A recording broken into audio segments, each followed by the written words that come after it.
Você não devia nem estar vivo. O seu coração deu um jeito de te manter vivo.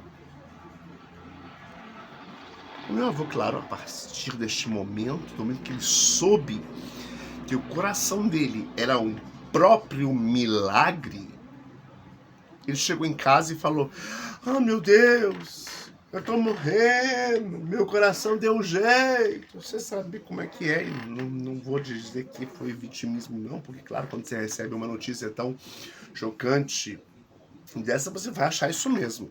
E eu olhei pra cara dele, a gente era muito íntimo, eu chamo de avô, mas foi meu pai do coração. Sempre é difícil falar dele. Eu disse: "Vô, você lembra de há 10 anos atrás, quando aquele médico que você não botava muita fé, acabamos não seguindo o tratamento com ele, você mudou, pediu que alguém da família fosse, ninguém foi, mas eu fui e disse." Naquela época, eu disse: "Nada não, ele só queria te entender um pouquinho mais. Ele queria contar como é que estava seu coração, mas..." Mentira. Eu menti pra você. Eu disse isso pra ele. Eu menti.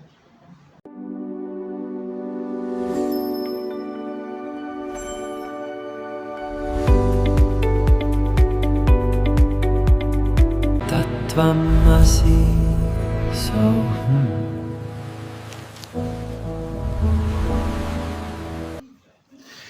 Imagine por um instante duas pessoas entrando no exato mesmo consultório.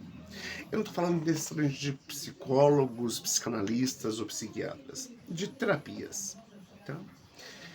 Mas vamos pensar aqui em que receber um medicamento, por exemplo, no psiquiatra, né? A mesma dose, o mesmo médico, as duas saíram exatamente da mesma coisa, do mesmo local, do mesmo profissional.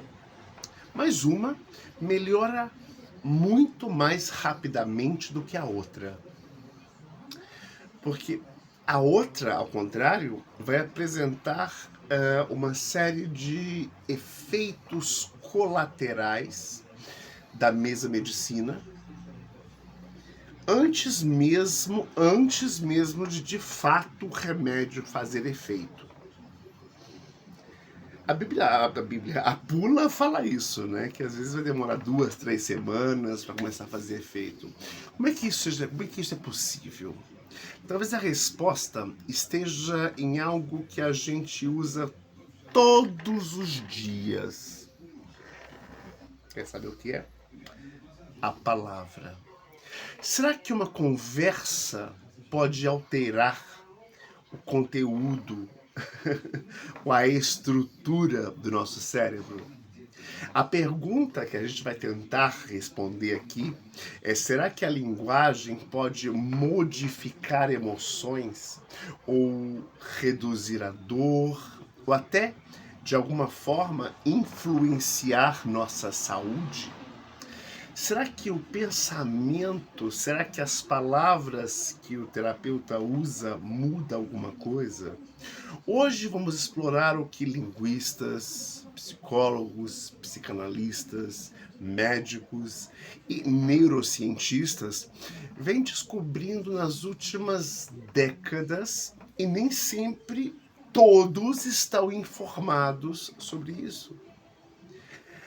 Algumas dessas descobertas, que não são minhas, eu vou depois, se você assistiu ou vai assistir a nossa palestra, tem um curso em outubro, vai mudar completamente a maneira como você conversa com você mesmo, ou você, enquanto terapeuta, conversa ou se comunica com os outros.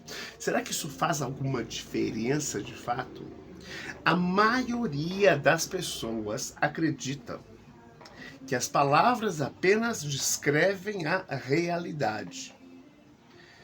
A programação neurolinguística, a neurolinguística, que não é necessariamente a PNL, mostrou várias coisas. Mas a linguística moderna mostrou que isso está longe de ser verdade, de ser a completa verdade. Quando você diz, por exemplo, eu consigo, você, nesse momento, quando diz eu consigo, você não apenas comunica uma ideia a seu cérebro, mas você também altera uma coisa importante, que são as expectativas. Olha aí, quando você diz algo, você modifica as expectativas, o sentido. Quando alguém escuta, você está melhorando, o cérebro responde de uma forma completamente diferente. Eu vejo isso com meus alunos em sala de aula, quando eu digo, nossa, como você está melhorando o seu inglês, isso modifica muito a estrutura mental da pessoa. Quando a gente volta lá atrás, quando uma criança ouve repetidamente, você não consegue, alguma coisa ali muda. Algo, sem dúvida alguma, muda. E não apenas muda na sua autoestima, muda algo interno. A ciência começou a descobrir que as expectativas alteram processos neurológicos. Pensa nisso. Expectativa muda processos neurológicos. Então vai nos surgir aí uma pergunta absolutamente fascinante. Será que as palavras podem modificar o próprio funcionamento do cérebro? Norman Vincent Peale, o criador do pensamento positivo, pedia quase que uma fé, uma crença nesse positivismo. Isso não é o tema daqui não, tá? Durante muito tempo, isso sim parecia uma filosofia de vida, uma crença no subconsciente. Mas o tempo passou e as pesquisas vieram. Antônio Damasio mostrou que a emoção e a razão caminham juntos. A razão e a emoção caminham juntas, né? Porque literalmente vão caminhar juntas. A emoção caminha junto com isso. Lisa Feldman Barrett propôs que as emoções são construídas pelo cérebro e dependem profundamente da linguagem. Pensamento vira sentimento que gera comportamento meu e do seu corpo. Você vai poder ver um pouquinho de alguns vídeos atrás que eu já falei. Andrew Newberg demonstrou que determinadas palavras podem alterar certos padrões de atividade cerebral. Interessante. Pesquisadores daquele que a gente chama de efeito placebo descobriram algo absolutamente incrível e impressionante. Às vezes, a simples, eu vou botar aspas nesse simples, expectativa produz alterações fisiológicas reais em nosso corpo. Não porque a pessoa imaginou ou pensou positivo. Não. Não estou entrando nesse fato que você tem que acreditar para funcionar. Mas porque o cérebro, os hormônios e o sistema nervoso em si respondem àquela experiência que ele espera de verdade acontecer.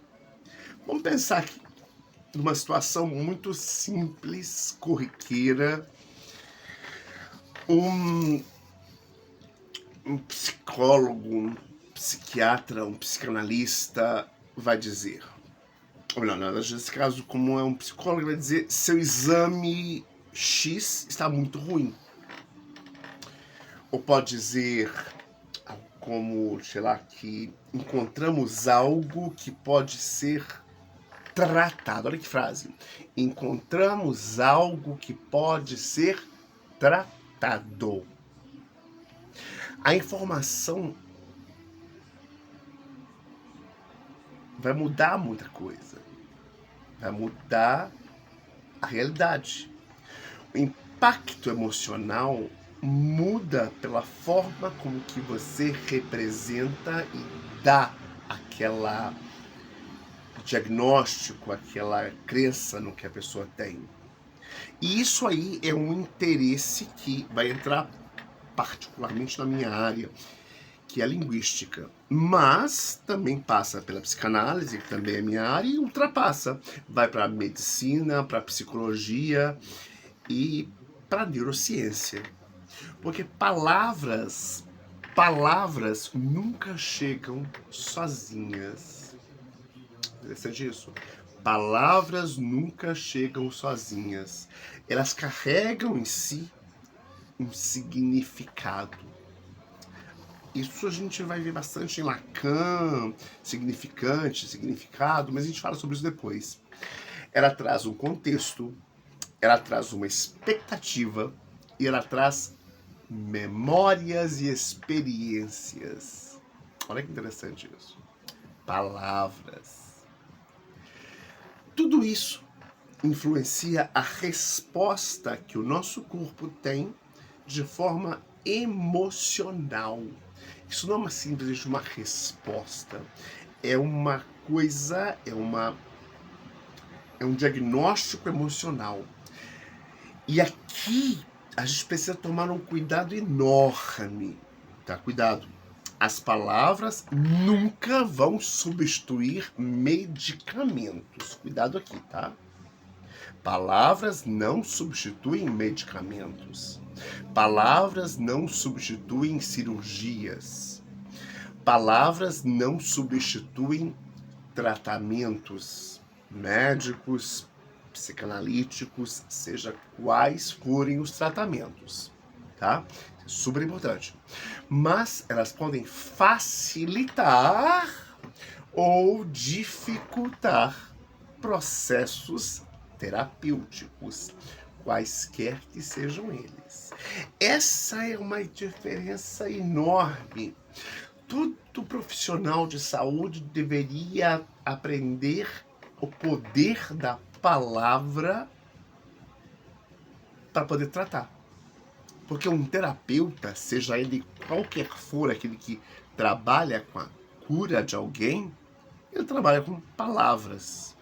Um psicanalista, um psicólogo, trabalha com palavras. Um professor, um educador, trabalha com palavras. Quantas pessoas não deixaram de fazer algum curso porque o professor falou bobagem? Um líder trabalha com palavras. E vamos mais longe, ou mais perto, né? Os pais trabalham com palavras. Grandes dores trabalham com palavras. Todos nós estamos constantemente, de uma forma direta ou indireta, influenciando cérebros, inclusive incluindo aqui o nosso próprio cérebro. Como é que a gente tem essa conversa interior? Calma lá. Esse foi só um inicinho de conversa. Pensar que palavras vão influenciar todo o processo. Como eu disse, não sei se você já viu ou se você vai ver, eu vou conversar com a doutora HC, honoris causa, Roseli Gonçalves, e a gente vai discutir como é que a linguística, a psicanálise e a neurociência dialogam intrinsecamente com esse tema. A gente vai ver mais detalhes, tá? Não sei como você está vendo esse vídeo, mas no dia, não sei a data exata, mas no 10º Congresso de Terapias, a gente vai se aprofundar bastante nesse estudo aqui, nesse tema, no Paraná, em Curitiba, e a gente vai analisar pesquisas, autores, experimentos e aplicações clínicas, onde a gente vai discutir até onde a ciência realmente permite afirmar que a linguagem pode influenciar processos terapêuticos. Até onde quem dá um diagnóstico, até onde o diagnóstico em si influencia a pessoa. Se você gosta de ciência, linguagem, comportamento humano e quer compreender melhor esse poder extraordinário das palavras, eu vou te convidar para que você se inscreva neste canal, que você assista a palestra inteira, na íntegra, prometo colocá-la aqui na íntegra, até onde as palavras realmente podem mudar o nosso cérebro, modificar coisas no nosso cérebro. Eu espero realmente que você consiga entender mais sobre esse. Eu sou Juí Melo, espero você hoje na nossa live. Hoje é dia 6 de outubro de 2026, lá na redezinha no Instagram, no Congress Peaks, onde a gente vai falar e explorar um pouco mais sobre esses temas. E a gente vai falar sobre o poder de dizer e como eu vou dizer cada uma dessas coisas. Como é que eu consigo transformar um diagnóstico muitas vezes fatalista em um diagnóstico longo. Eu quero, por exemplo, contar para você que o meu avô, esse é um caso que a gente já conversa bastante, ele não está mais entre nós, mas o coração dele, o coração, como você sabe, tem duas saídas, né? Uma que entra e uma que sai, o sangue. Mas meu avô tinha 3. Basicamente 4. Porque... eu vou dizer 3 porque a gente viu nas fotos, que eu posso te afirmar, foram que o corpo dele, um dos ventrículos estava completamente entupido, não podia mais funcionar. O médico dele não quis contar isso para ele. Era o médico da família. O médico não quis contar e nunca contou. No dia do enterro, ele perguntou se a família queria doar o coração. A família não sabia muito bem, mas é uma longa história. Mas o segundo médico quis conversar com alguém. Ninguém nunca quis conversar sobre isso. E deixaram não. Mas o médico insistiu que alguém da família fosse lá para entender. E essa pessoa fui eu. Eu era novo na época. Novo, eu digo, não tinha 30 não, eu tinha 20 e poucos, 27, 28 anos. Ele me disse, olha, o seu avô é um milagre vivo. Eu não sei explicar, ele me mostrou os documentos, a foto, não é minha foto, né, gente, não é isso, eu não sou médico, mas o funcionamento, ele diz, a gente não sabe como é que ele está vivo. Eu gostaria muito de tê-lo, eu não vou cobrar nada, para acompanhar o caso dele, porque o caso dele é um milagre da medicina. O corpo dele deu um jeito, aconteceu uma forma de dar um jeito e o corpo dele criou uma nova forma de continuar vivendo. É uma coisa muito... é difícil de explicar, inclusive. Os 2 ventrículos estavam mal, mas um parou de funcionar, mas o corpo deu um jeito. Tanto que o médico de família quis que o coração fosse doado. Ele viveu 12 anos sem saber disso. Porque eu cheguei em casa e falei, mãe, o vô tem isso, isso, isso. E como ninguém quis ir, só eu fui, só eu e minha mãe sabíamos disso, eu vou dizer, mãe, eu conto ou não conto? Minha mãe, muito sábia, disse, não, conta não. Disse que ele só queria acompanhar porque o caso dele é interessante. Não falo por quê, não. Eu nunca disse. Mas, nessa caminhada de 12 anos, eu digo 12, um pouquinho mais, um pouquinho menos, mas eu vou dizer que mais ou menos 9 anos depois, ele acaba procurando um outro médico do SUS, e esse médico diz exatamente isso pro meu avô. Diz, seu Manuel, o senhor é um milagre vivo. Você não devia nem... Olha a frase que ele disse. Você não devia nem estar vivo. O seu coração deu um jeito de te manter vivo. O meu avô, claro, a partir deste momento, do momento que ele soube que o coração dele era um próprio milagre, ele chegou em casa e falou, ah, meu Deus, eu tô morrendo, meu coração deu um jeito. Você sabe como é que é, não vou dizer que foi vitimismo não, porque claro, quando você recebe uma notícia tão chocante dessa, você vai achar isso mesmo. E eu olhei pra cara dele, a gente era muito íntimo, eu chamo de avô, mas foi meu pai do coração. Sempre é difícil falar dele.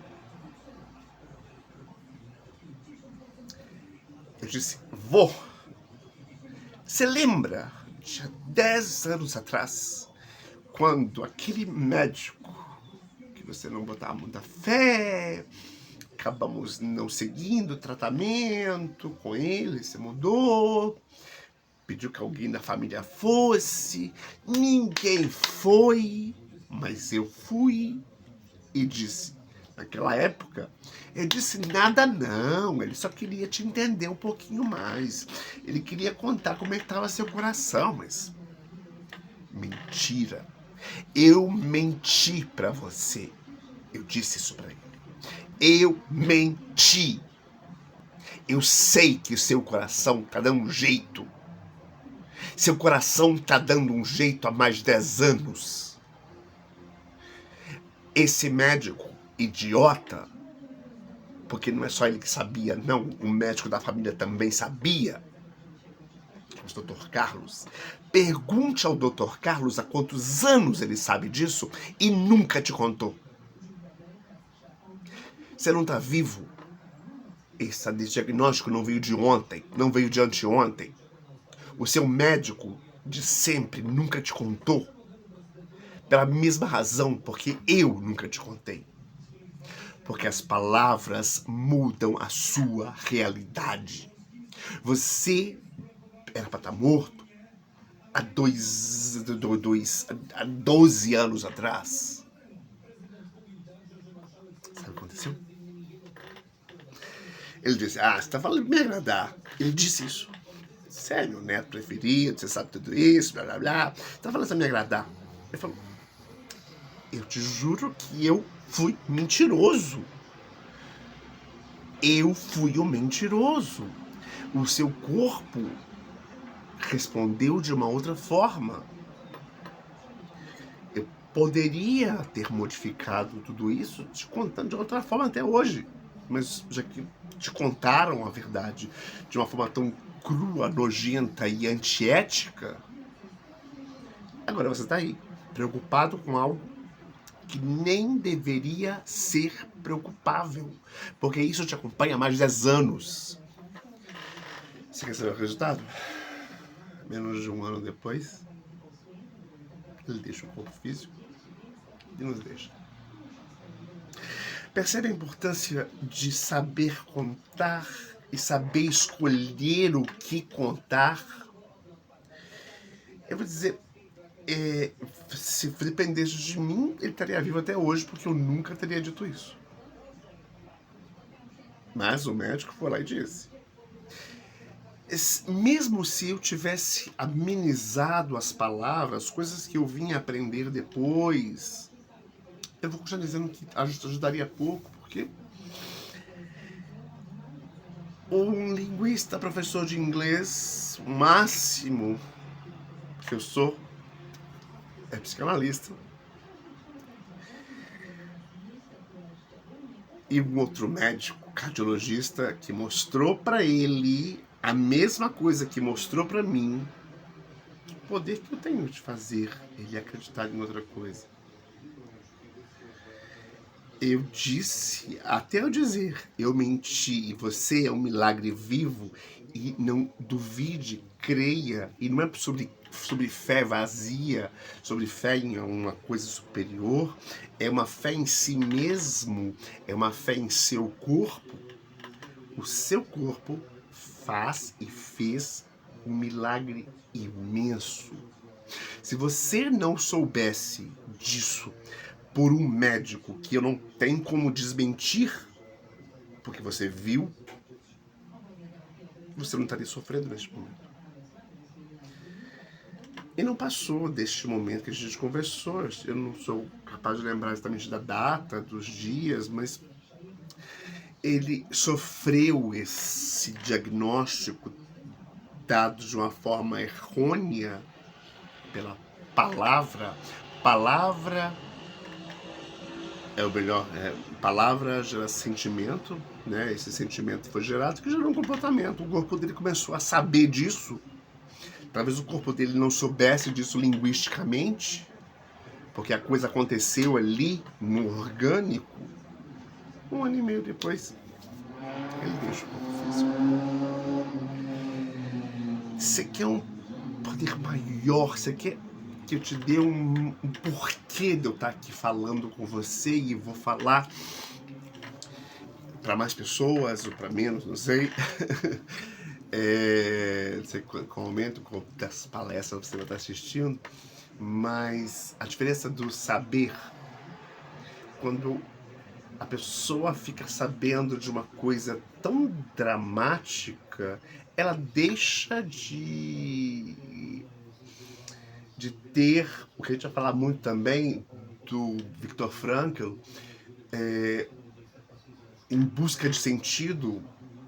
Ele tinha vários sentidos na vida dele, ele sonhava, ele fez milhões de coisas, ele fez um terraço enorme na casa dele, ele sonhava, ele era cheio de planos, mas quando alguém coloca uma coisa dessa tão grande na sua vida, aqueles planos que você tinha perdem a razão. Para que eu vou melhorar o terraço que ele tinha feito, um terraço enorme na casa dele? Para que eu vou fazer mais? Eu vou morrer. Claro, todo mundo vai morrer, né, gente? Mas eu vou morrer daqui uns dias. O médico deu dias, meses pra ele. Algo que eu falei com ele, simplesmente que era uma visita de rotina, que ninguém quis ir, mas eu fui. Eu entendi o que ele quis dizer, mas tá tudo certo. Continua a sua vida, cuida da sua alimentação, para de comer porcaria. Isso durou 10 anos. Imagina o poder das palavras para curar as emoções. Pensamento gera sentimento. O corpo passou a sentir coisas que geram comportamento. O corpo passou a agir de uma outra forma. Até aquele coraçãozinho que não sabia o porquê dele ter 3 válvulas falou: epa, eu tô passando da hora por aqui.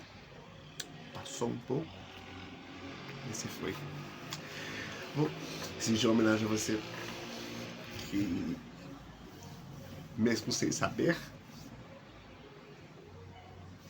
esteve... Nossa, porra, no mínimo 10 anos sem saber, e mais 1 ano, 1 ano e meio, quase 2, sabendo.